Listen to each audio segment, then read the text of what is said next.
হয়, তাহলে সেই বিচার যারা করবে না তাদেরও সেই সমপরিমাণ পাপ হবে, ঠিক কিনা? যারা বিচার করবে না, বিচারক হয়ে যারা বিচার করবে না, তাদেরও সারা দুনিয়ার মানুষকে হত্যা করার সমপরিমাণ পাপ তাদের হবে। কেন? তারা বিচারকের কাঠগড়ায় বসে মানুষকে ন্যায় বিচার তারা উপহার দেয়। আল্লাহর নবী সাল্লাল্লাহু আলাইহি ওয়াসাল্লাম বলেন, মান কাতালা জিম্মিয়ান ফানা হাজিজুহু ইয়াউমাল কিয়ামাহ। আল্লাহর নবী বলেন, একজন অমুসলিম নাগরিককে যেই ব্যক্তি হত্যা করবে, কিয়ামতের দিন আমি ওই ব্যক্তির বিরুদ্ধে আমি নবীজি ফরিয়াদি হব, আমি নবীজি তার বিরুদ্ধে আল্লাহর কাছে মোকদ্দমা পেশ করব।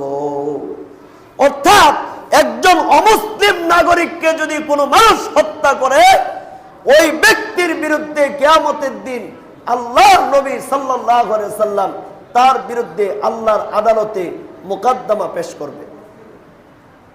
তাহলে চিন্তা করেন, একজন অমুসলিম নাগরিকের রক্তের যদি এত দাম হয়, তার প্রাণের যদি এত দাম হয়, একজন অমুসলিম নাগরিককে হত্যা করলে যদি এই পরিমাণ নবীজি কষ্ট পায় যে কিয়ামতের দিন নবীজি তার বিরুদ্ধে আল্লাহর কাছে নালিশ করবে, তাহলে কত বড় অন্যায়, কত বড় পাপ।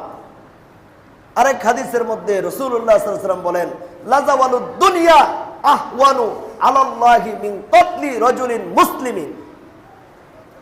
আল্লাহর নবী সাল্লাল্লাহু আলাইহি ওয়াসাল্লাম এই হাদিসের মধ্যে বলেন যে একজন মুসলমানকে হত্যা করা মানে সারা দুনিয়ার সমস্ত মানুষকে, সারা দুনিয়াটা ধ্বংস হয়ে যাওয়া। একজন মুসলমানকে হত্যা করার চেয়ে সারা দুনিয়াটা ধ্বংস হয়ে যাওয়া আল্লাহ তাআলার কাছে অতি নগণ্য। অর্থাৎ একজন মুসলমানকে হত্যা করলে যেই পরিমাণ আল্লাহ তাআলা নারাজ হয়, সারা দুনিয়াটা ধ্বংস হয়ে গেলেও আল্লাহ তাআলা এই পরিমাণ নারাজ হবে না। তাহলে একজন মানুষের প্রাণের দাম আল্লাহ তাআলার কাছে কত? আজকে সেই দেশে আমরা একটা ইসলামী রাষ্ট্রে, সেই ইসলামী রাষ্ট্রে কত অন্যায় করে যাচ্ছে মানুষ।